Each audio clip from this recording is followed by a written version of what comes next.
And also, you gotta die to go to hell. And I don't want to die. I like my life. I'm very happy. I'm married, and I love my wife. I love her very much. My wife hates me. She fucking hates me. She hates me so much. Like, that's what she does. Like, if you ask her, what'd you do today? I fucking hate that guy. That's what I did today. I hate Louis. She's so mad at me all the time. Here's the latest thing. The other day, she got really mad. She said to me, you know what you did? You filled the dishwasher with dishes, you put the soap in, and you didn't turn it on. And I'm like, oh, shit.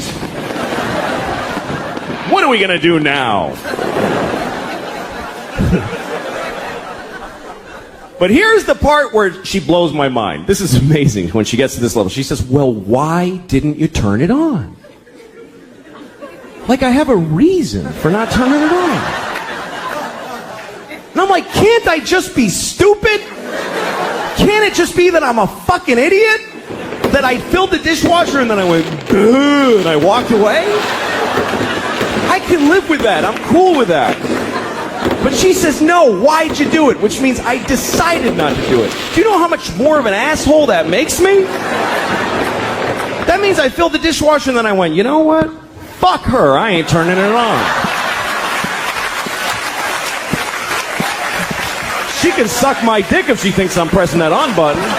I'll fill it, but I don't fucking press on, not in my own house. Why would I do that? That would be crazy. The thing that she's usually mad about is simple. She says that I don't listen to her when she's talking. And I don't. But it's not because I don't love her, blah, blah, blah. It's because I try to listen. I really do. When she talks, I just stare at her face. I'm like, come on, bring the story. But somehow I'm like, what the I can't do it. I try. Because every story gets divided into 50 stories that all branch out into these crazy, and I'm like, holy shit. I've got ADD. I can't do it. I'm like, fucking please. But I try every time I try because I love this retarded woman. So I try really hard to listen to her stories. Other people don't even try. We go to parties, she starts talking, people just walk away like, fuck this, that lady's crazy. Who would waste time listening to that crap? Me. She can't help it. I really feel bad for her because the thing is that every word of the story gets her so excited that she wants to fucking run with it, and she can't fucking just break through and get to the end, or even the beginning. This is my wife telling a story. She's like, guess what happened to my mom today? You remember I told you my mom how when she was in college, not when she went to Michigan, when she transferred. Remember because that guy got weird and she had to leave because he was, not the Iranian guy, that was a different story. That guy, I think he was Persian. I heard that Persia actually split. What the fuck are you talking about? Jesus Christ! Pick a thing! Have some consideration for the fucking listener. I don't do that. Here's me telling a story. I bought a tomato and I ate it and it was good. That's a story anyone can follow. It's about a tomato the whole time.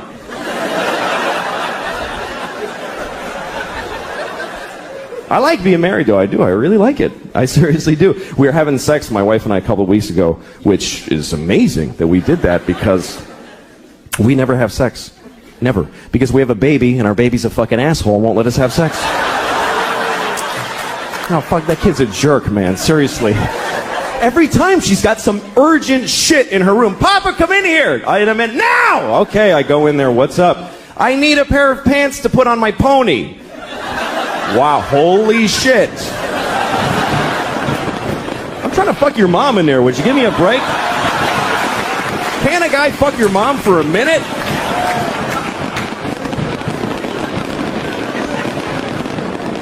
There is no sex, man. I had no idea that marriage just means no sex. No, none, fucking none. I have friends that are thinking of getting married, and they say funny shit like, hey, you know, I don't know if I could do it, because I don't know if I could have sex with one woman for the rest of my life. I'm like, don't worry about that shit. You're going to have sex with 0 women for the rest of your life. That's a lot less than one woman. Who the fuck do you think you are? Where'd you get that fantasy? I'd love to have sex with one woman for the rest of my life. Any one woman. Big, fat, dead lady with a beard, I'd fuck her every day. I'd be proud to have her. Talking about computers during the break.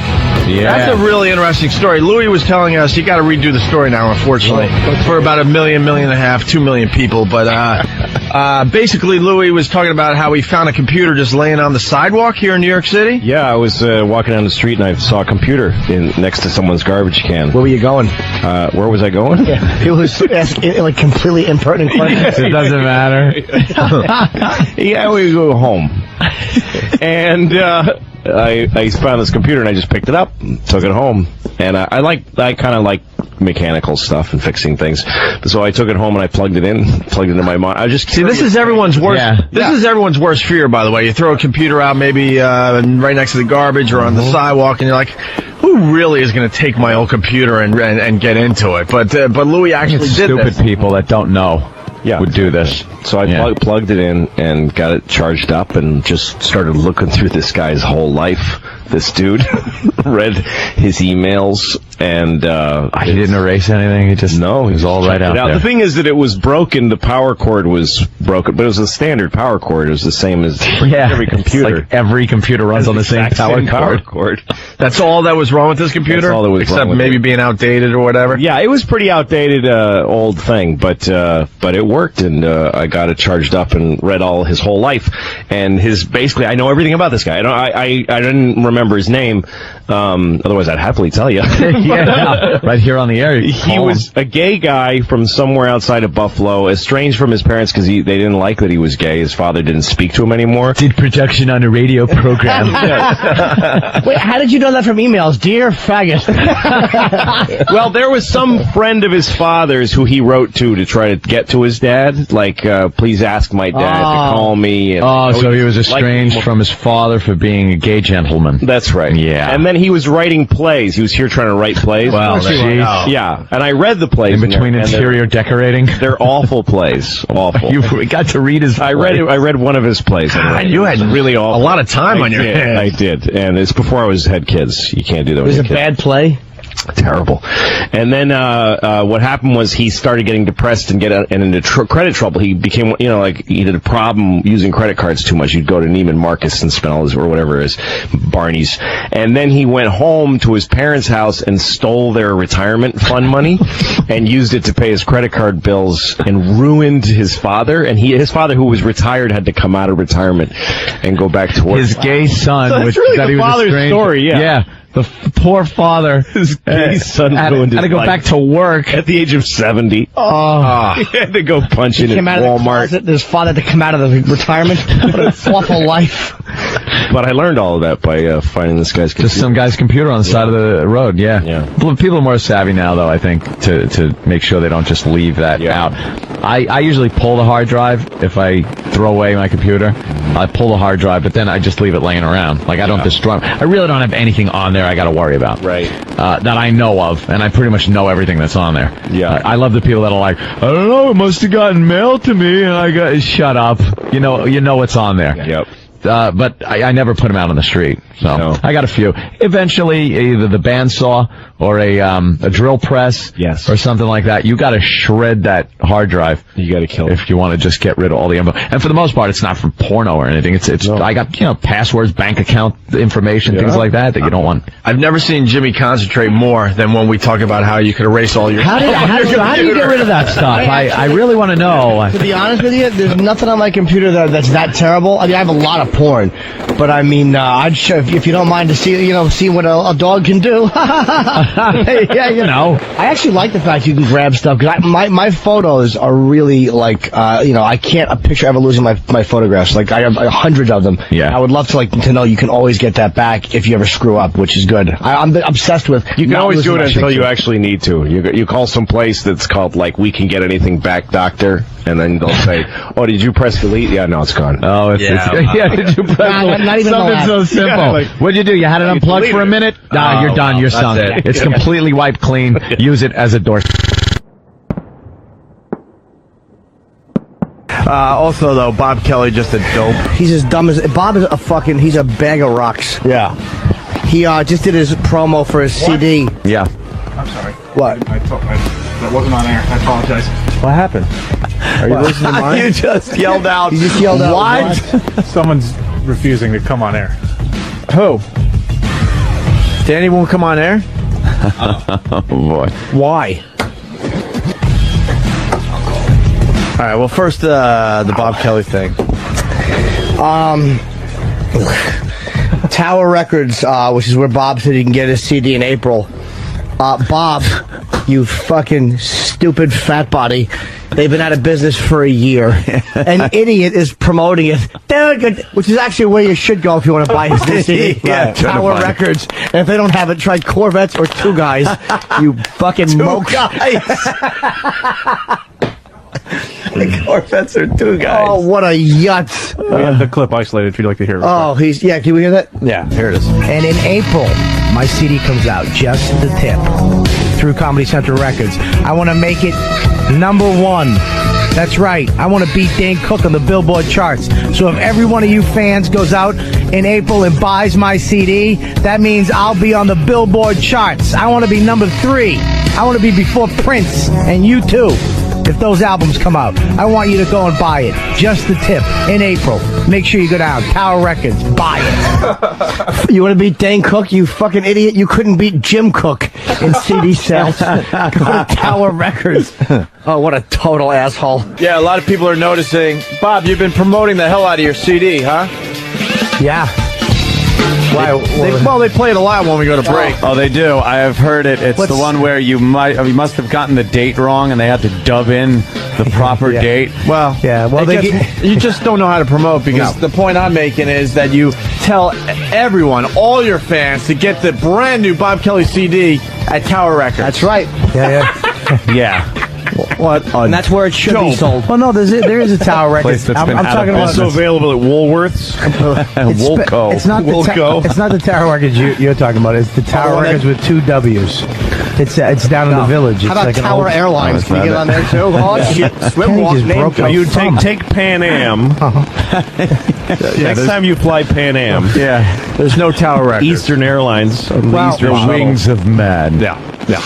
Well, what are you gonna do? You're right, Opie. I have to agree with you. I don't know how to really promote that well, but I'm learning.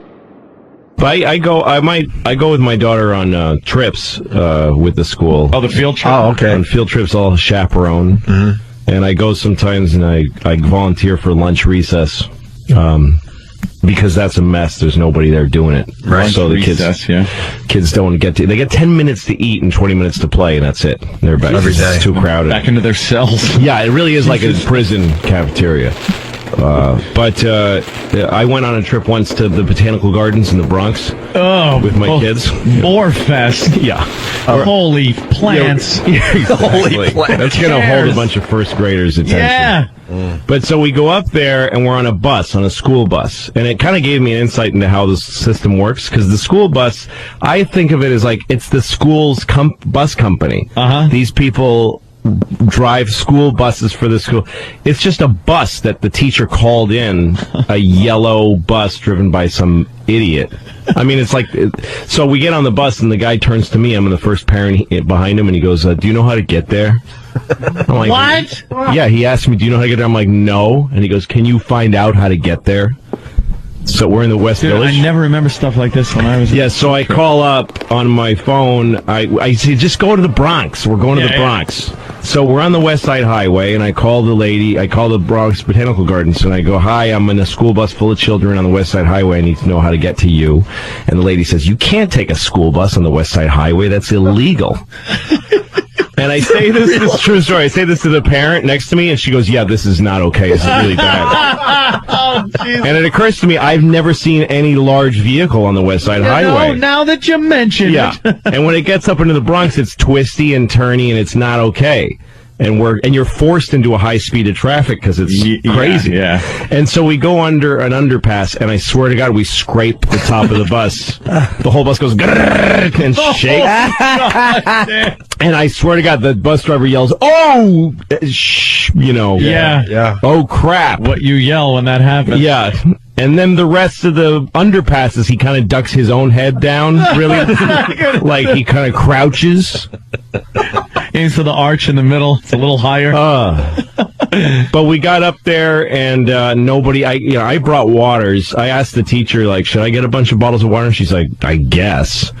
And I thought, well, that's because I'm like over parenting. No, it's because she just didn't care if people drank water. Unbelievable. And nobody brought sunblock. A lot of kids died. It was really, it really was like. That just sounds like abuse. Yeah, what the hell? It was a disaster. But you know what? The kids, we packed these kids, these heated, it was like summertime, these sweltering hot kids, unfed, into a little tiny classroom. They take you to these beautiful places and then pack you into a classroom and you have to listen to somebody. Oh, but the woman showed them how a seed becomes a plant. Yeah. Totally riveted audience. Oh, really? Totally fascinated. She was killing.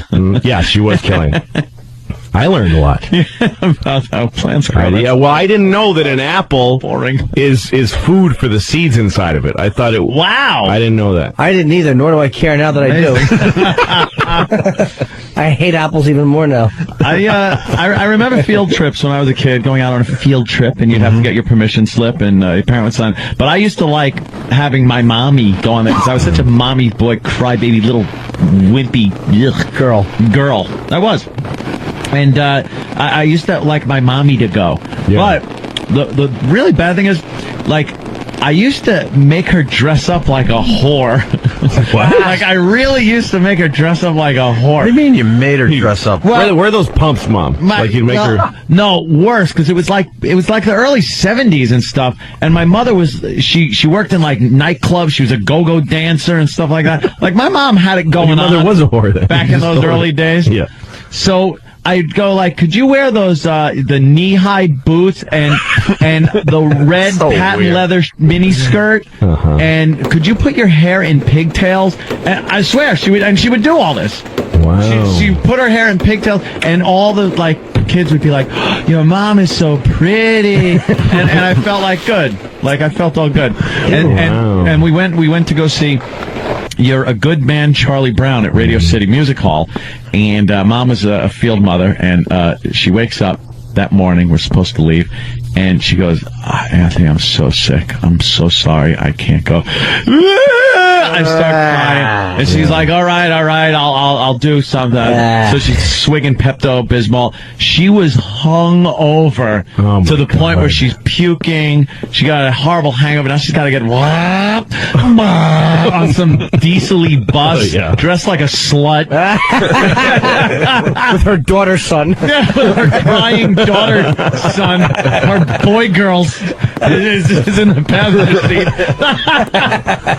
And we get there, and I'm making her, I thought you meant her daughter's son, like Sarah Palin, like her. No, her daughter had a kid, and she was covered. No, Palin's kid had more girl. dignity than this. Oh, I was just a drop of a hat, and I was whimpering and weeping as a child. So when she said she couldn't make it, I was just, I lost my mind. She had to go and then get her hair in pigtails and get the friggin' patent leather mini skirt with fishnets on. Pigtails for Mom, huh? I made her put in the pigtails. This explains a lot, doesn't it? No kidding. No. What is going on in your head? God. What? Oh my God! I didn't even make that connection until you old said days. that. Oh boy! So we're So you backwards. think? Oh, you think? Well, most people end up screwed up because they were molested by their parents, but you're screwed up because you molested your I parents. was trying to molest my parents. It's totally opposite. Yeah. I was trying to molest my mom at the time, I guess. Wow. Dressing her up.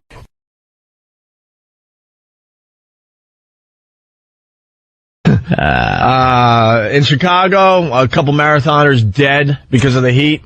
And this, and this leads into the discussion we were having during the break here. It's not supposed to be summer in October, and it's kind of summer in October for the East Coast. Yep. And I used to be I never ran a marathon officially, but I used to run a lot of half marathons. I was a runner back in, my day. And they plan these marathons in these cities when the temperature is a bit cooler. Supposed to be cool right now. Right. Yeah. You're not supposed to be running a marathon in 90-degree weather. Chicago. Chicago in October is supposed to be That should be brisk. That should be. Yeah, no, I was in L.A. just now, and it was like in the 50s. It was cold when I left, and I landed in Kansas City, and it was like 90 degrees. And then I went to Wisconsin. I was just in Madison, Wisconsin, and it was